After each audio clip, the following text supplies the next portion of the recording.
नमस्कार दोस्तों, मैं डॉक्टर कुलदीप कुमार के सर आप सभी का बहुत बहुत स्वागत करता हूं एक नए बिंदु के साथ, एक नई कड़ी के साथ। तो साथियों, आज का हमारा बिंदु है नाटक।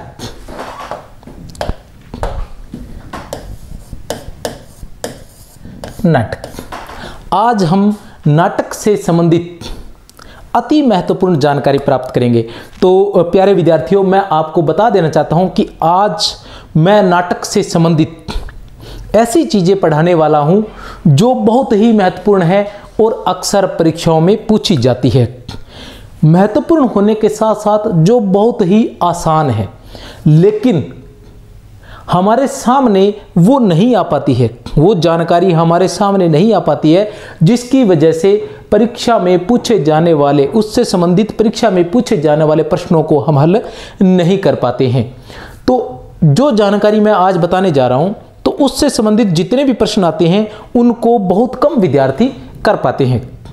तो मैं चाहता हूं कि यह जानकारी आप तक पहुंचे और उन महत्वपूर्ण प्रश्नों को आप बड़ी आसानी से हल कर सकें। और आज जो मैं जानकारी बताने जा रहा हूं वो बहुत ही आसान है। एक बार आप वीडियो देखोगे तो जब तक आपकी परीक्षा होगी तब तक वो आपको याद रहेगी, आपको उसको फिर से या बार बार याद करने की आवश्यकता नहीं रहेगी।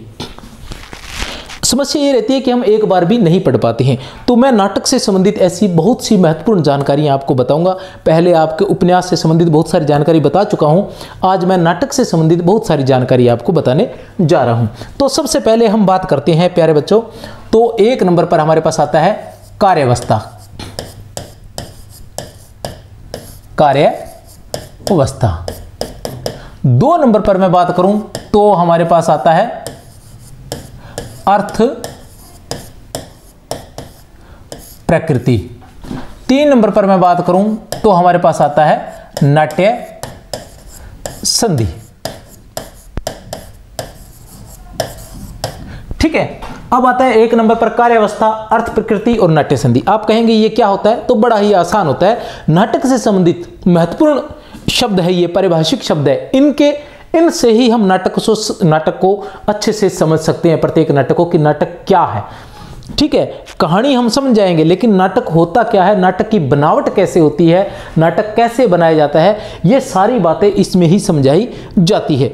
अब समस्या क्या रहती है कि जैसे ये शब्द है, जो भी पारिभाषिक शब्द होते हैं, उन शब्दों को अधिकतर किसमें, मतलब वो शब्द जो हमने कहाँ से लिए, मैं पहले के एक बिंदु में बता चुका हूँ इससे संबंधित है कि वो कहाँ से लिए। वो हमने सभी के सभी शब्द लिए हैं भरत मुनि के नाट्य शास्त्र से, विश्वनाथ के साहित्य दर्पण से और धनंजय के दश रूपक से। ये तीनों की तीनों रचनाएं संस्कृत में हैं।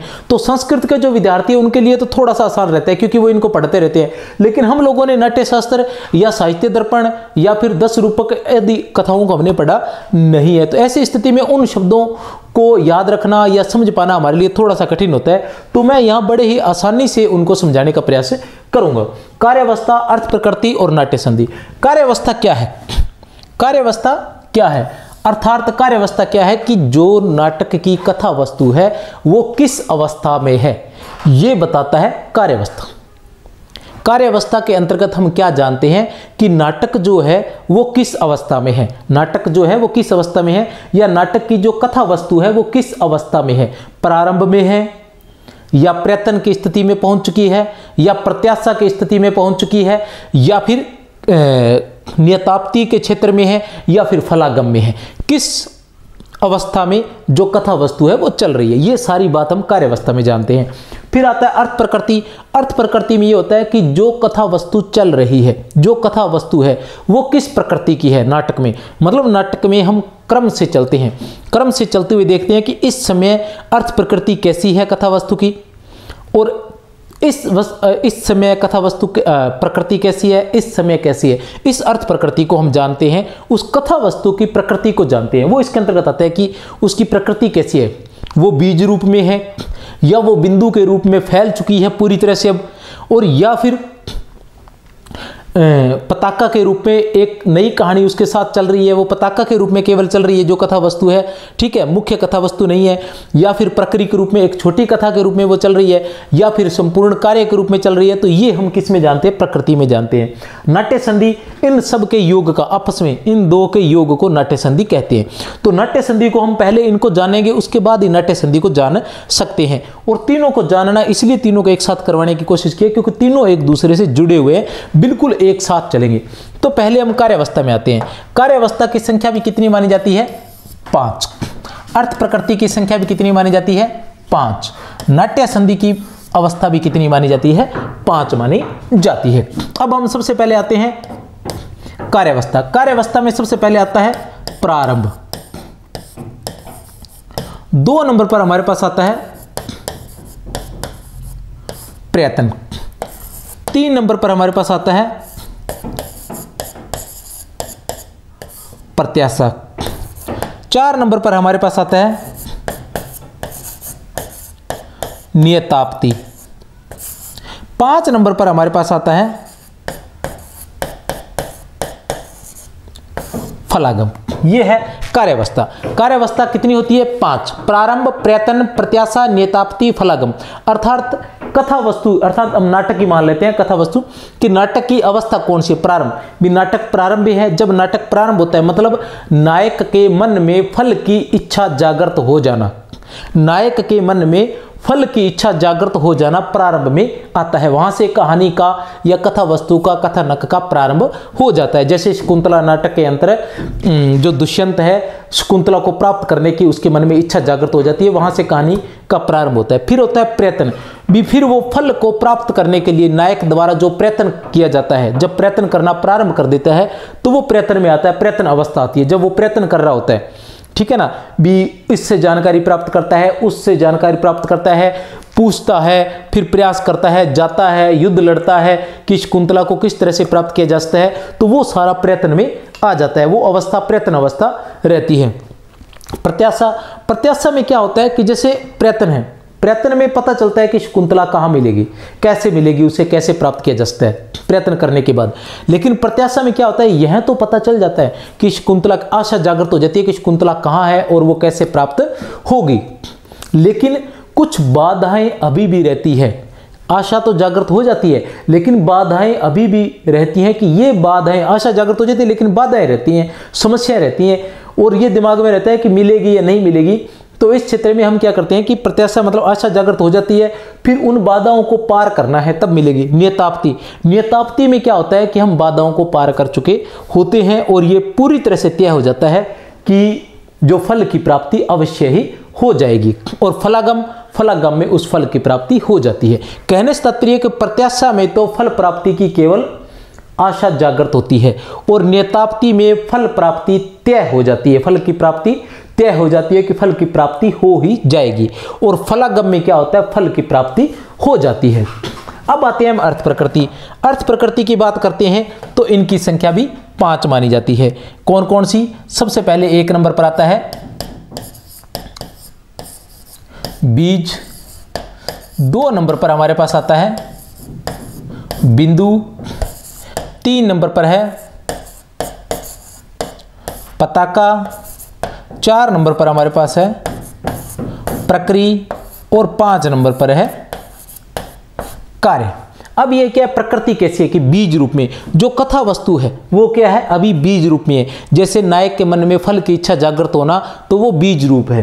फिर बिंदु, बिंदु क्या है कि कथा जो होती है वो अचानक से विस्तार कर लेती है। विस्तार कहने से तात्पर्य कि जैसे बिंदु मतलब तेल की जो बूंद होती है वो जैसे पानी में गिरते ही पूरे पानी पर छा जाती है, वैसे ही जो ये बीज था ये बिंदु के रूप में पूरी कथा वस्तु पर छा जाता है, पूरी कथा वस्तु में फैल जाता है। हालांकि पूरी तरह से वह दिखाई नहीं देता है लेकिन वास्तव में जो सभी कार्य होते हैं वो उस मेन बीज की सिद्धि के लिए ही हो जा रहे हैं। जैसे बीज फल पेड़ बनकर बड़ा हो जाता है ना, फल तो प्राप्त नहीं होता लेकिन पेड़ बनकर बड़ा हो जाता है, उसकी शाखाएं फैल जाती है तो वो बिंदु के रूप में रहता है। फिर होता है पताका, एक प्रकृति में आती है पताका।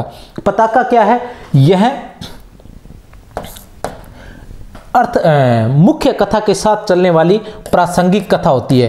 प्रासंगिक कथा या इसे हम कहेंगे बड़ी कथा होती है। पताका जो होती है मुख्य कथा के साथ चलने वाली एक बड़ी कथा होती है। कैसे? जैसे रामायण के अंदर सुग्रीव की जो कथा है वो पताका कथा के रूप में है, जो बीच में से शुरू होती है और अंत तक साथ ही चलती है, मुख्य कथा के साथ चलती है। प्रक्री यह एक छोटी कहानी होती है, छोटी कथा रहती है जो छोटे रूप में साथ में उससे जुड़ती हुई चलती है। ये लगती अलग है लेकिन इनका उद्देश्य सिर्फ जो रहता है मुख्य फल की प्राप्ति ही रहती है। जैसे रामायण के अंदर सबरी की कथा होगी, जैसे जटायु की कथा हुई, ठीक है ना। ये कुछ छोटी छोटी कथाएं जो प्रक्रिया के अंतर्गत थी। कार्य, मुख्य कार्य जो होता है उसका मुख्य फल प्राप्ति का, जो जैसे सीता को प्राप्त करना रहता है तो वो इसका मुख्य कार्य रहता है। अब आता है नाट्य संधि। इनकी संख्या भी 5 मानी गई है। तो पहली जो नाट्य संधि है वो है हमारे पास मुख। दूसरी नाट्य संधि है प्रतिमुख। तीसरी नाट्य संधि है गर्भ। चौथी नाट्य संधि है विमर्श।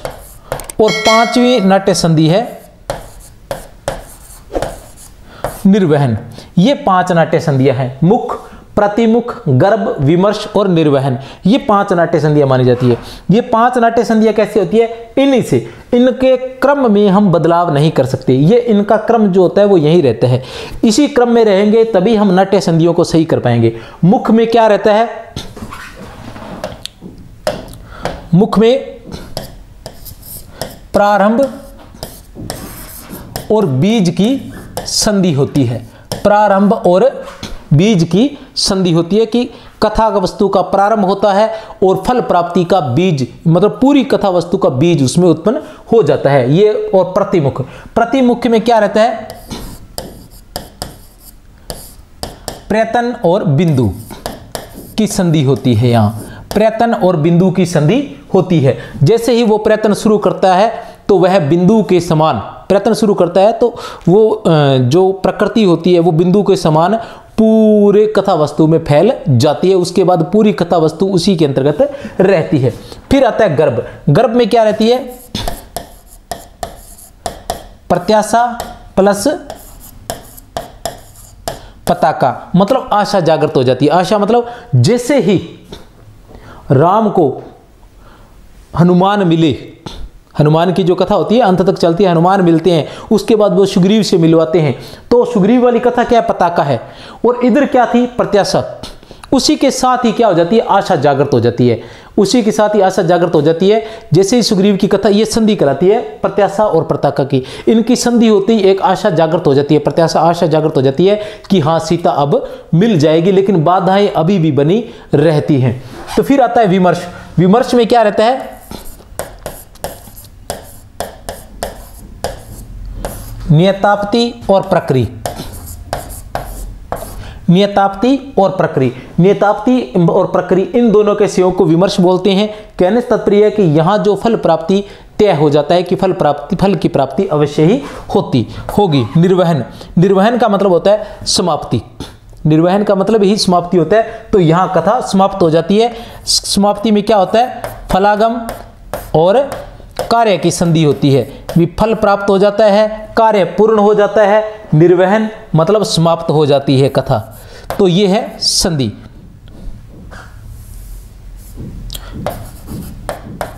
फलागम प्लस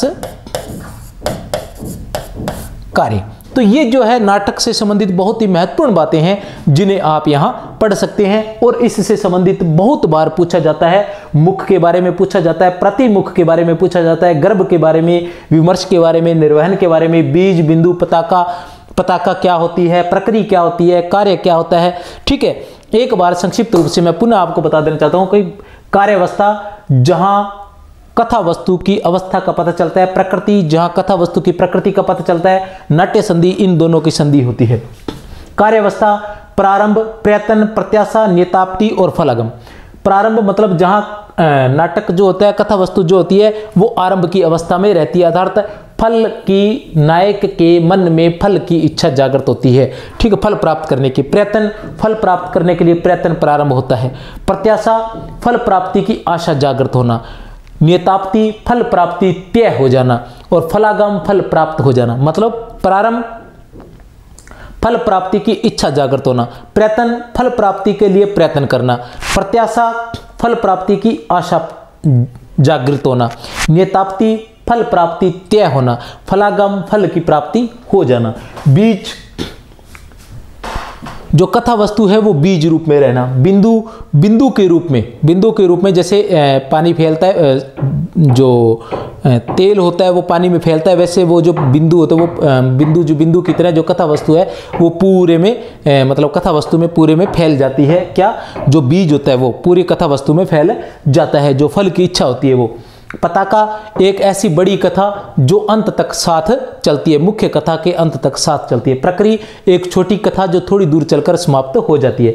कार्य मुख्य कार्य, मुख प्रतिमुख गर्भ विमर्श और निर्वहन, मुख प्रतिमुख गर्भ विमर्श और निर्वहन। तो साथियों, प्यारे बच्चों, आशा करता हूँ और प्रत्याशा करता हूँ कि आप लोगों को ये पसंद आया होगा। मेरी तरफ से बहुत बहुत शुभकामनाएं और प्रयास करता रहूँगा कि अधिक से अधिक जो सामग्री है आपको उपलब्ध कराऊँ, अच्छे से अच्छी सामग्री उपलब्ध कराऊँ और प्रमाणिक पुस्तकों से उपलब्ध कराऊँ। पुस्तकों की बात करें तो ये आप देख सकते हैं, साहित्य दर्पण की 2 किताबें हैं, विश्वनाथ की, एक नहीं 2 किताबें हैं। इसी तरह से नाट्यशास्त्र ये देख सकते हैं, नाट्यशास्त्र है ये। तो जो मुख्य किताबें हैं जो इलाहाबाद वगैरह से वहाँ से प्रकाशित होती है, कोशिश करता हूँ कि उन्हीं किताबों से आप लोगों को करवाने का प्रयास करता हूँ। जैसे ये काव्य प्रकाश है, ये देख सकते हैं, वक्रोक्ति जीवितम मम्मट का, ये आप देख सकते हैं काव्य अलंकार, ये है काव्य अलंकार, और भामह का ये काव्य प्रकाश मम्मट का, ये फिर वक्रोक्ति जीवितम आ गया है। ये सभी की सभी, ये काव्य आदर्श दंडी का, ये सभी की सभी किताबें जो है इलाहाबाद से जो प्रकाशित होती है वहीं से लाई गई ये किताबें हैं। ये काव्य प्रकाश फिर है मम्मट का।